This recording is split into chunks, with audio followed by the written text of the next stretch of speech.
Bonjour à tous, je suis orthophoniste et je fais une thèse sur la prise en charge en orthophonie des troubles de la voix chantée sous la direction donc, de Nathalie Henrich Bernardoni et Claire Pillot-Loiseau qui est orthophoniste à Paris et en collaboration avec Benoît Mille-Labretec, phoniatre à Montpellier. Je remercie tout d'abord la FPC de m'avoir invité à parler ce matin. Donc, ce que je vais vous présenter, c'est un aperçu du travail que peuvent faire les orthophonistes auprès des chanteurs qui présentent des troubles de la voix. C'est ce qu'on appelle aussi la dysodie.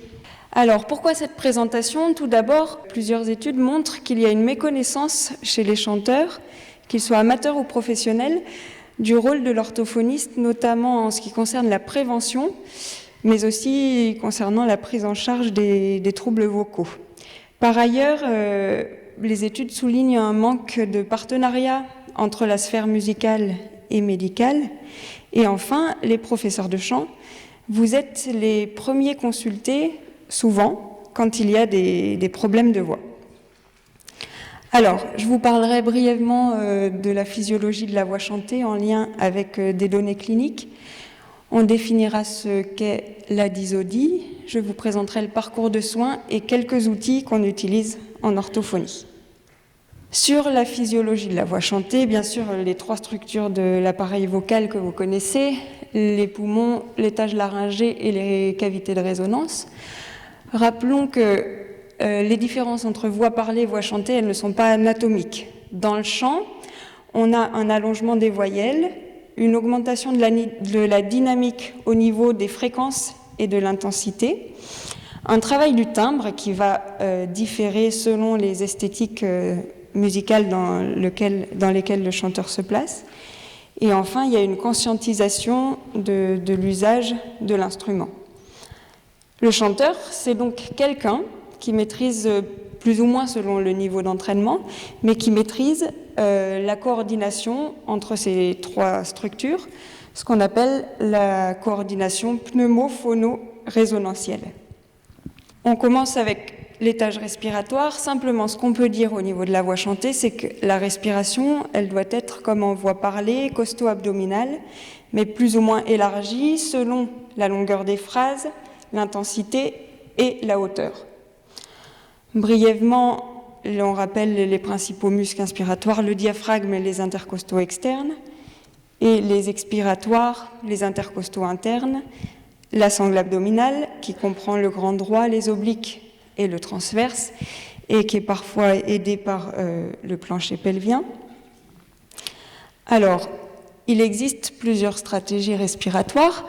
Voyons cette vidéo d'Annie Trollier-Cornu qui montre la dynamique du diaphragme, et on voit bien la façon dont, on voit que le diaphragme est souple et mobile.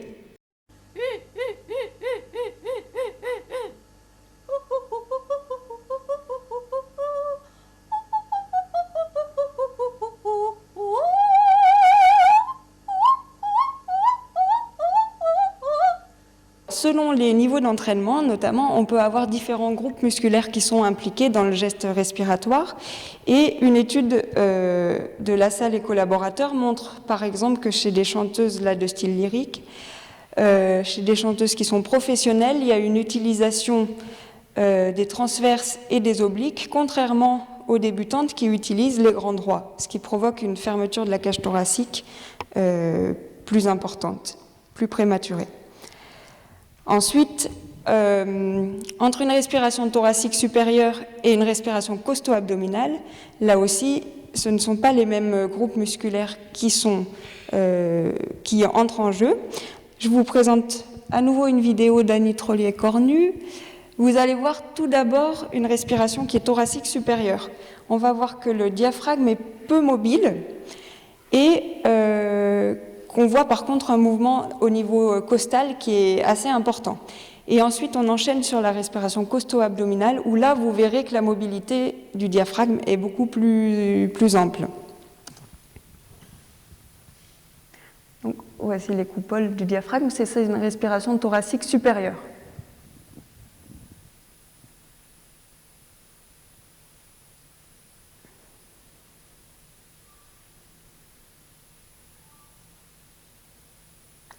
Et on passe à une respiration abdominale. Donc là, on peut voir que les mouvements sont plus amples.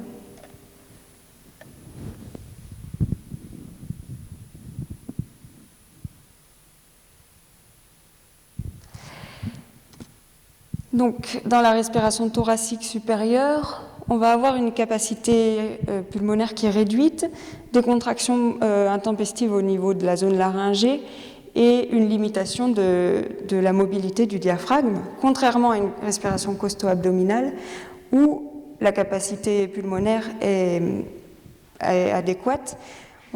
Ça amène une détente au niveau des articulateurs et de toute la zone laryngée, et le diaphragme est plus souple, plus mobile. Voyons à nouveau cette respiration thoracique supérieure avec cette vue. Donc ça, ce sont des vidéos qui sont disponibles sur Internet. C'est un travail de l'Université de Lyon 1, notamment de Mélanie Cano. Et donc, ça modélise cette respiration thoracique supérieure, avec des grands mouvements de la cage thoracique, peu de mobilité de la sangle abdominale et du diaphragme. À l'inverse, dans la respiration costo-abdominale, plus de mobilité du diaphragme conjointement à une mobilisation de la sangle abdominale. Voilà ce qu'on peut dire sur la respiration. Si on passe au niveau du vibrateur, je vous en rappelle les principaux cartilages, le cricoïde, le thyroïde qui correspond à la pomme d'Adam, et les aryténoïdes sur lesquels sont insérés les plis vocaux. On peut proposer en thérapie de palper ces structures. Donc on propose aux patients de mettre 2 doigts au niveau du larynx. On le fait monter au niveau du larynx pour repérer les structures. Chez les hommes, c'est facile puisque la pomme d'Adam est en principe assez saillante. Chez les femmes, on repère plus facilement le cricoïde. Toutefois, il ne faut pas le confondre avec le premier anneau trachéal en dessous.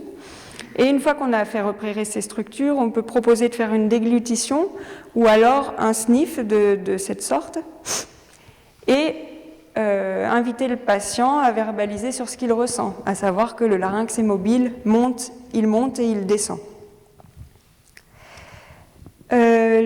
Concernant les muscles intrinsèques, c'est-à-dire à l'intérieur du larynx, je vous en présente que 2, le thyroaryténoïdien, qui est le pli vocal, avec sa structure feuilletée, et dont les contractions permettent d'augmenter la raideur et l'adduction des cordes des plis vocaux, comme vous le voyez.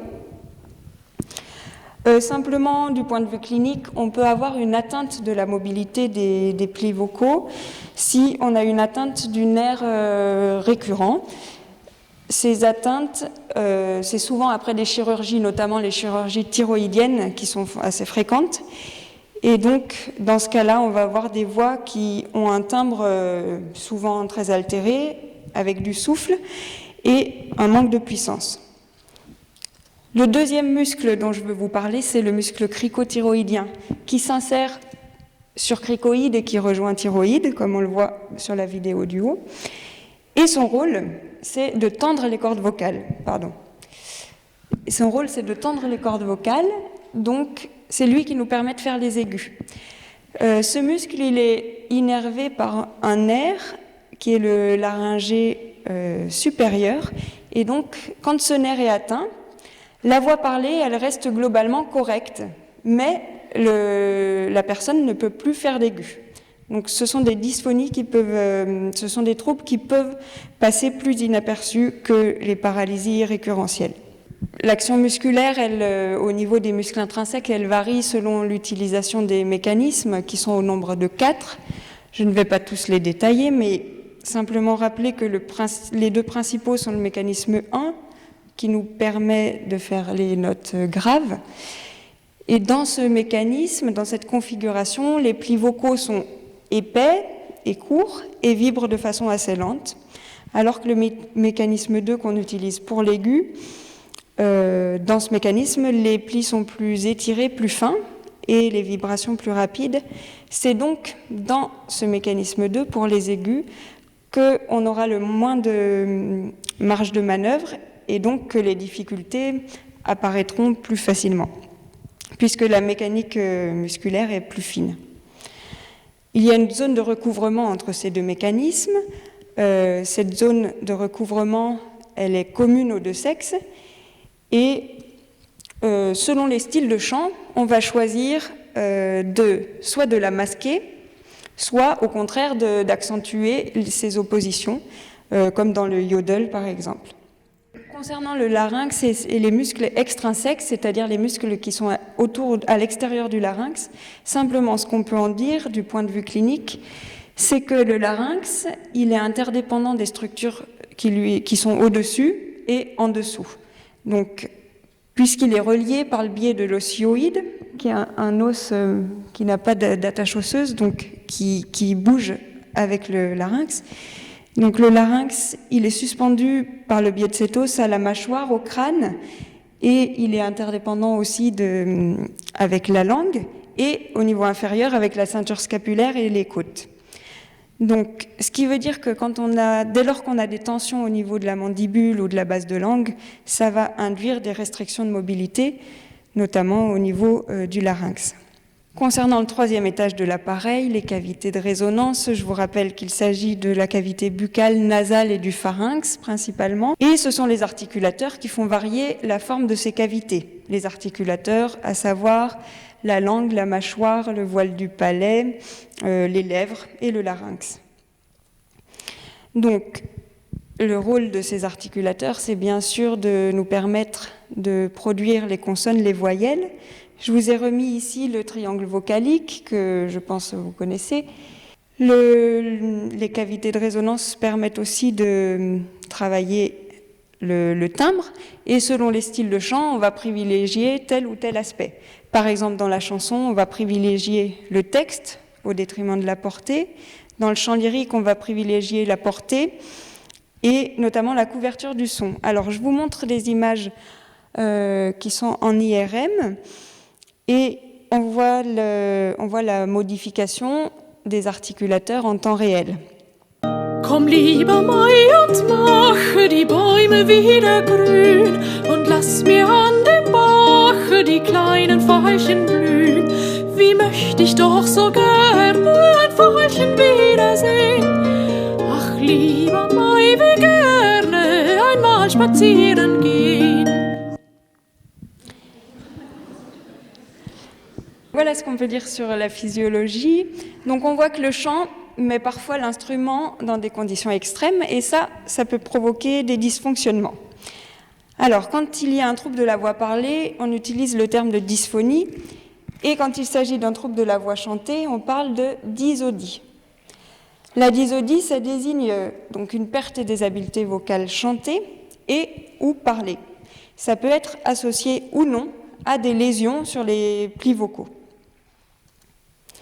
Cette dysodie, elle peut être d'origine organique, c'est-à-dire que là, il y a une lésion il y a une lésion qui provoque le trouble. Cette lésion, ça peut provenir d'une maladie générale, par exemple des problèmes endocriniens, ou de maladies régionales comme des allergies, un reflux gastro-œsophagien, ou de maladies plus locales, une laryngite par exemple. Mais il y a aussi des troubles d'origine fonctionnelle. Bernard Roubaud définit la dérive fonctionnelle en voix chantée comme une altération de la voix chantée qui est importante, chronique et avec un temps de récupération qui est augmenté. Donc ces dérives, elles peuvent provenir d'une insuffisance ou d'un défaut de technique vocale ou alors d'un malmenage ou d'un surmenage de la voix parlée ou de la voix chantée. La frontière entre ces deux origines, elle est très poreuse puisque un trouble fonctionnel peut entraîner des altérations sur les cordes vocales comme le nodule. Précisons maintenant ce qu'on entend par surmenage et malmenage. Le surmenage, c'est qu'on utilise trop longtemps sa voix et sans prendre de repos suffisant. Mais là, le geste vocal, il est adapté. Dans le chant, c'est donc qu'on chante trop longtemps, qu'on abuse de notes aiguës par exemple, ou qu'on travaille sur un enrouement. Le malmenage, c'est quelque chose de plus complexe. Là, il y a une mauvaise utilisation de l'instrument. Et on est dans le cas du forçage vocal. Dans le chant, c'est Claire Dainville qui définit cela comme une intoxication qui est lente et progressive, ça peut être par exemple une recherche de l'hypertimbre, une respiration mal adaptée, des chanteurs mal classés. Donc, quand on parle de surmenage, c'est un problème de quantité de voix, et quand on parle de malmenage, c'est un problème de qualité du geste vocal. Alors, on décrit dans la littérature 2 profils dysfonctionnels. Un profil d'hypofonctionnement, c'est le cas des voix qui sont relâchées, soufflées. Ces voix, elles se traduisent par une pression sous-glottique qui est trop faible et un débit d'air qui est trop élevé. À l'inverse, on décrit un profil d'hyperfonctionnement. Là, c'est le cas des voix qui sont serrées, tendues. C'est des voix ce sont des personnes qui poussent sur la voix. Et dans ce cas-là, on a une pression sous-glottique qui est trop élevée, qui se traduit par un accolement trop important et un débit qui est moindre. Dans le cas de cet hyperfonctionnement, c'est-à-dire dans le cas d'un forçage, on peut avoir des nodules qui apparaissent. Les nodules, c'est la lésion la plus fréquente qu'on rencontre en population générale, mais aussi chez les chanteurs. Il s'agit donc d'un épaississement du bord libre de la corde vocale et qui peut être uni ou bilatéral. Chez les chanteurs, la deuxième lésion qu'on retrouve le plus souvent, ce sont les lésions congénitales. Ce sont Cornu et Bouchaillet qui avaient décrit ça, à savoir que ces lésions, qui sont congénitales, elles ne sont pas rares chez les chanteurs, qu'elles peuvent passer longtemps inaperçues, mais que c'est l'usage intensif de la voix qui permet de les repérer, sachant qu'elles sont assez difficilement diagnosticables. Ensuite, les chanteurs peuvent présenter toutes les autres lésions qu'on retrouve en voix parlée. L'intensité de la dysodie, elle dépend de 3 facteurs, à savoir est-ce qu'il y a une lésion sur les plis vocaux, quel est le savoir-faire vocal du sujet, et notamment son système de croyance autour de sa technique vocale, et quelles sont les contraintes de son activité vocale. Par quoi se traduisent les troubles ? Ils se traduisent par plusieurs signes, des signes acoustiques, respiratoires, des signes physiques ou psychologiques, mais aussi par une altération des propriétés hédonistes de la voix. On va les détailler un à un. Les signes acoustiques, donc ce sont les plus nombreux. On peut avoir des anomalies tonales, donc c'est par exemple un défaut de justesse. Je pense que vous avez tous entendu chez des chanteurs qui manquent de soutien des notes aiguës qui sont trop basses. On peut avoir ensuite une réduction de l'étendue, par exemple l'amputation d'un mécanisme d'émission. On peut avoir des anomalies dynamiques, des voix qui n'arrivent plus à chanter piano ou à l'inverse qui n'ont plus de portée vocale. On peut avoir aussi des anomalies de timbre. Ça peut aller jusqu'à l'éraillement, mais ça peut être aussi des voix qui sont serrées, gutturales. Ces troubles concernant le timbre peuvent aussi toucher le vibrato, qui peut par exemple être trop large. Et on peut avoir des difficultés sur les attaques, qui peuvent être molles ou au contraire trop dures, ce qu'on appelle les attaques en coup de glotte. La dysodie, elle peut se traduire aussi par des problèmes au niveau du geste respiratoire. On peut avoir des respirations inversées, une exagération des mouvements respiratoires ou au contraire une raideur de la musculature ou une respiration thoracique supérieure. Il peut y avoir des signes physiques, ça peut aller de simples sensations de gêne au niveau du cou jusqu'à de réelles douleurs. Il peut y avoir un retentissement psychologique, ça notamment dans le cas des chanteurs professionnels.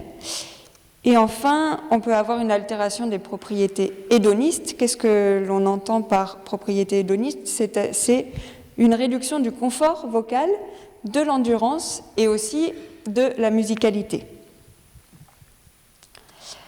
Alors, ces troubles au niveau de la voix chantée, ils touchent majoritairement les femmes, comme pour la voix parlée. Les chanteurs sont décrits comme une population ayant des risques accrus de développer des troubles de la voix, que ce soit des chanteurs amateurs ou professionnels. Enfin, ils ont des besoins et des plaintes spécifiques à la voix chantée et ils sont décrits comme étant plus sensibles aux troubles de la voix et qu'ils consultent plutôt que des non-chanteurs. Toutefois, selon les profils de chanteurs qui sont très divers, on a des différences. Par exemple, les professionnels ont plus de connaissances sur la physiologie de la voix, ils consultent plutôt, ont une anxiété plus importante et une charge vocale plus importante, notamment pour les professeurs de chant. Il y a des différences selon les styles. Une étude décrit par exemple que des chanteurs de comédie musicale consultent plus tard que des chanteurs classiques. Concernant les étudiants en chant, les études montrent une stagnation des connaissances entre le début et la fin des études et pour tous une volonté d'en connaître plus sur la physiologie de la voix. Chez les amateurs, il y a moins de connaissances sur la voix, mais et un risque accru de développer des troubles, notamment chez les choristes, qui par ailleurs sont considérés comme des professionnels de la voix, tels que les enseignants, mais aussi d'autres professions dont la voix est l'outil principal de travail. Et chez eux, il y a relativement peu d'anxiété. On voit donc que, selon le profil de chanteur, la frontière entre le normal et le pathologique, elle n'est vraiment pas fixe, elle est mouvante.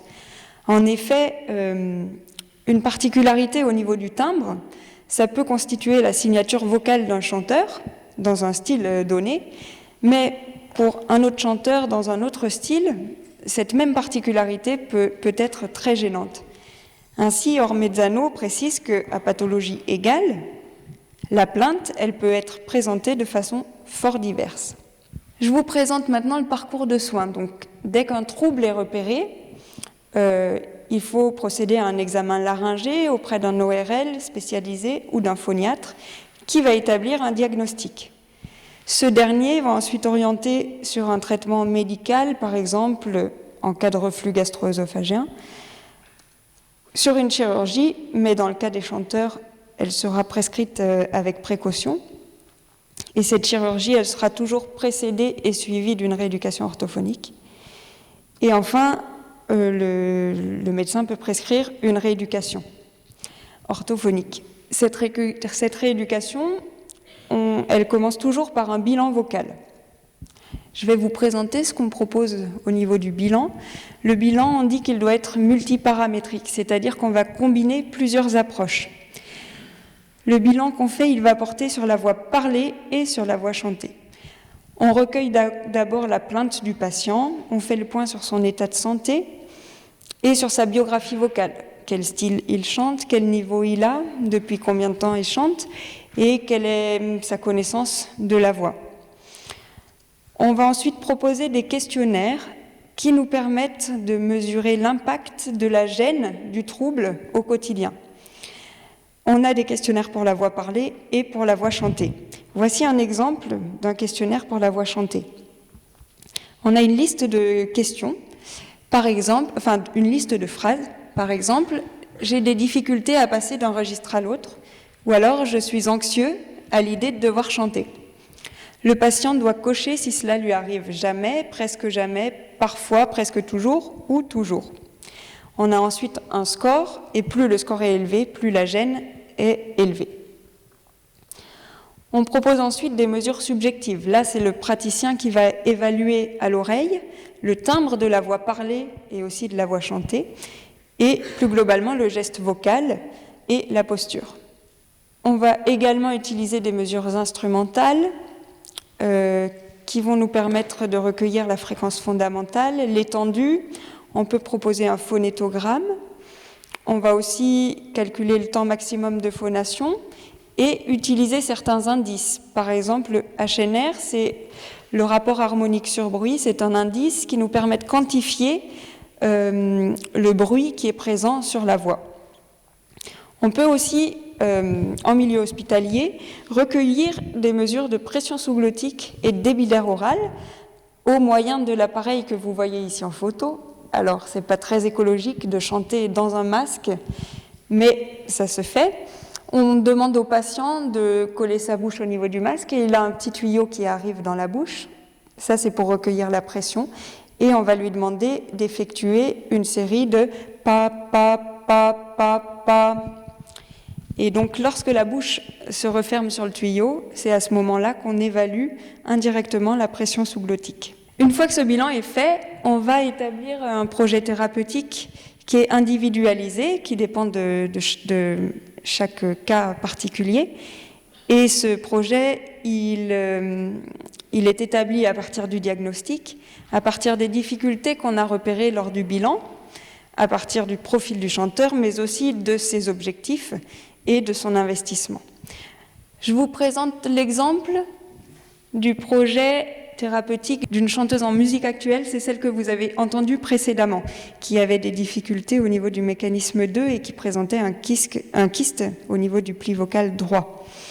Donc elle, le projet thérapeutique portait sur l'hygiène vocale, sur l'arrêt du tabac, l'hydratation, sur la gestion du surmenage vocal et sur l'importance de l'échauffement.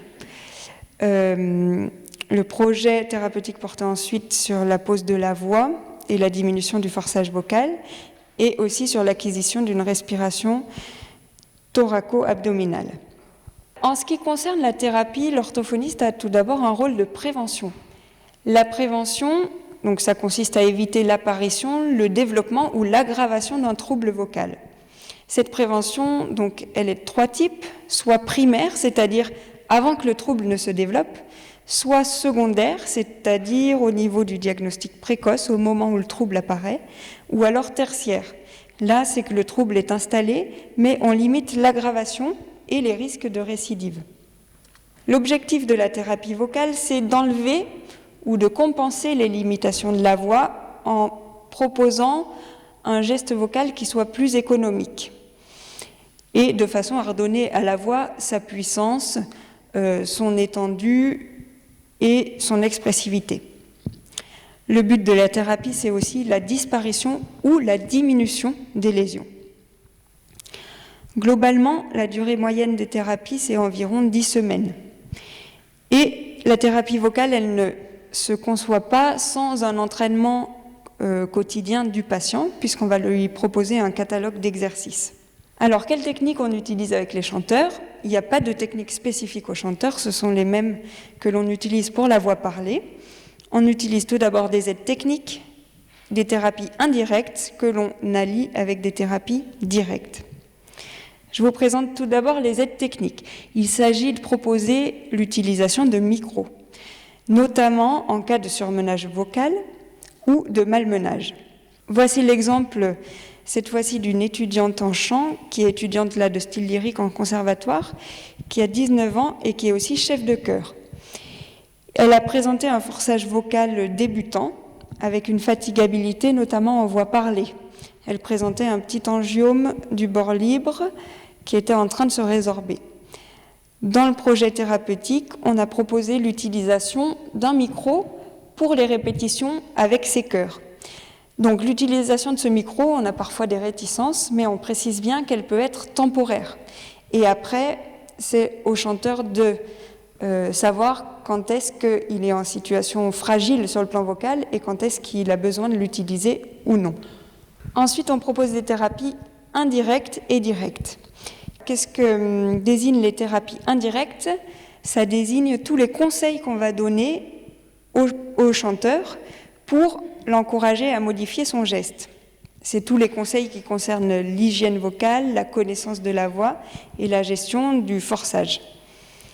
Et là, donc, on postule que, par le biais de ces conseils, on va éliminer la cause du trouble vocal. Ça prend souvent la forme de listes à faire ou à ne pas faire. Ensuite, on va utiliser des thérapies directes. Là, il s'agit de tous les exercices qu'on va proposer aux patients. Et donc, dans ces thérapies directes, on postule que ces exercices vocaux vont permettre de reconditionner le geste vocal et par conséquent améliorer d'éventuelles lésions laryngées. Alors, je vous développe un peu plus les thérapies indirectes. On va tout d'abord orienter le chanteur vers les thérapeutes pour traiter des cofacteurs tels que les allergies, de l'asthme ou des troubles du sommeil. Il y a tout un pan où on va donner des informations sur le fonctionnement normal de la voix. On utilise des vidéos, des maquettes. Sur le fonctionnement pathologique, on explique le cercle vicieux du forçage vocal. On va préciser quels sont les facteurs déclenchants, par exemple une infection ORL, ou les facteurs qui favorisent, comme le tabac. Et on va proposer des conseils d'hygiène vocale à faire, par exemple l'importance de l'échauffement, de l'hydratation, ou à ne pas faire. Par exemple, utiliser sa voix trop longtemps à une intensité trop forte et, par exemple, éviter de parler par-dessus du bruit. On va ensuite établir avec chaque patient un programme d'économie vocale. Si on reprend le cas de la patiente précédente que j'ai présentée qui était chef de chœur, pour elle, une partie du programme d'économie vocale consistait à limiter l'utilisation de la voix chantée quand elle faisait répéter ses chœurs. C'est-à-dire qu'au lieu de donner les exemples en voix chantée, elle utilisait le piano pour reposer la voix. Et on peut prescrire des moments de repos vocal si besoin. Voilà ce qu'on pouvait dire sur les thérapies indirectes. Maintenant, on passe aux thérapies directes. Il y a plusieurs étapes dans la construction du geste vocal que vous utilisez sûrement aussi. On commence par travailler sur le geste respiratoire, sur le vibrateur. Ensuite, on travaille sur la prise de conscience de l'importance des cavités de résonance. Bien sûr, il est difficile d'isoler un étage par rapport à l'autre, vu que les trois fonctionnent en synergie. Donc, souvent, quand on améliore un étage, on améliore parallèlement les deux autres. Il existe de nombreuses thérapies. Aujourd'hui, je vous en présente uniquement deux. Je ne vous les présente pas dans leur intégralité, je vous donne juste un petit aperçu de ce qu'on peut faire avec. Il s'agit pour la première de Ostéovox. Donc là, ce sont des techniques ostéopathiques qui sont appliquées à l'orthophonie. C'est Alain Piron qui dispense cette formation. Il s'agit de techniques manuelles qui permettent de redonner de la mobilité à certaines structures, notamment pour rééquilibrer le geste respiratoire, détendre la zone laryngée ou détendre certains articulateurs. Ces techniques manuelles, on les utilise conjointement à un travail proprioceptif, un travail d'éveil neurosensoriel. C'est-à-dire qu'on va proposer au patient de prendre conscience de ses restrictions de mobilité, de faire lui-même certaines techniques pour détendre. Oui, et ça lui permet d'avoir un nouveau feedback qui est le feedback proprioceptif. Alors, un exemple d'un travail respiratoire, on peut proposer au patient de s'allonger comme suit, avec une main sur le thorax, une main sur l'abdomen. S'il y a une respiration, par exemple thoracique supérieure, on fait prendre conscience du déséquilibre et on va proposer au patient de rééquilibrer son geste, c'est-à-dire est-ce que vous pouvez être un peu plus présent sous la main du haut ou sous la main du bas. Une fois qu'on a rééquilibré ça, on peut lui demander de refaire le geste qui n'était pas équilibré, et ainsi de suite. On le fait verbaliser sur les différentes sensations qui correspondent à chaque geste respiratoire. On utilise ensuite des techniques pour potentialiser les mouvements respiratoires. On peut également, avec Ostéovox, proposer un travail de détente au niveau de la zone laryngée, de la mandibule ou du plancher buccal, notamment en cas de forçage, puisque dans le forçage vocal, on sait que le larynx, il sera tracté vers le haut. On propose aux patients de faire des mouvements et sur l'inspiration, on va tracter le larynx en avant et vers le bas. Voici des techniques qu'on peut proposer au niveau de la mandibule. Donc là, on travaille au niveau du masséter ou alors au niveau du muscle temporal également.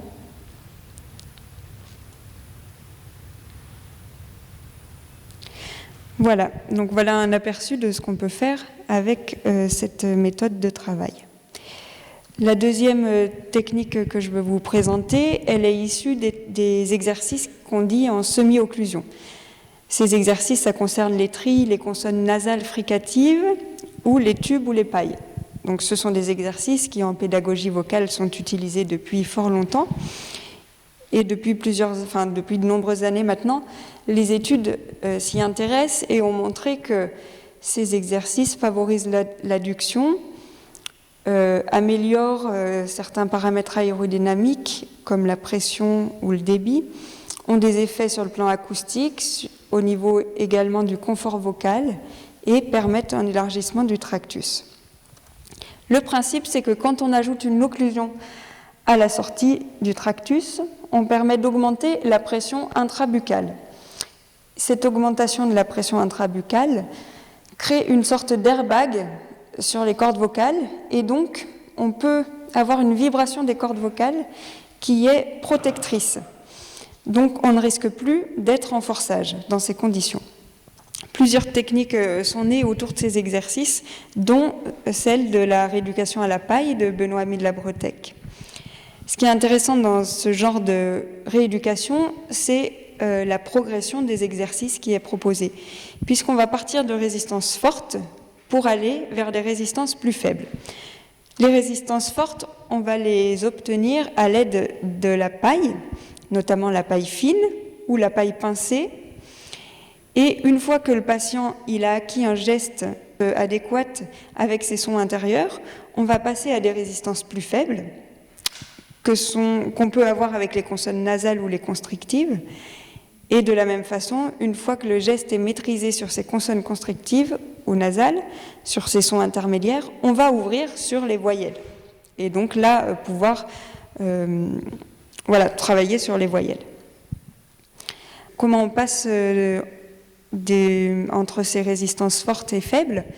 Voici l'exemple d'une patiente où on propose un exercice où elle passe de la paille pincée à la consonne V. Et donc, on demande de maintenir le même débit d'air quand elle a la paille et sur la consonne.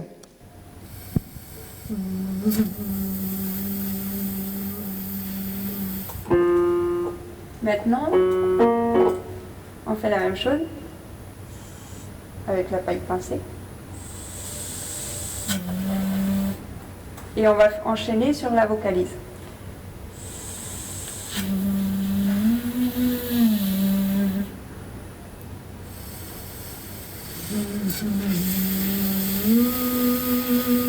Parfait. En ce qui concerne le matériel mélodique, on va varier selon les besoins du patient, notamment travailler par exemple sur les zones de passage qui sont plus problématiques. Voilà, on individualise selon les difficultés de chaque patient. Voici l'exemple d'une chanteuse amateur qui a un niveau semi-professionnel, qui est également enseignante, qui chante, qui est de style lyrique, et qui précise qu'elle a des difficultés sur le mi-fa aigu depuis le début de son activité chantée. Elle chante depuis plus d'une dizaine d'années, même plus, je crois. Et elle présente un petit kyste ouvert. Le bilan vocal ne repère aucune atteinte au niveau de la voix parlée. Par contre, au niveau de la voix chantée, on repère effectivement cet éraillement dans l'aigu.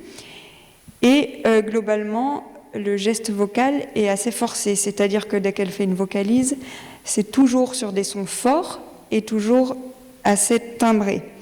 Et on repère que le geste respiratoire, il est contraint dans le sens où il y a peu de détente à l'inspiration.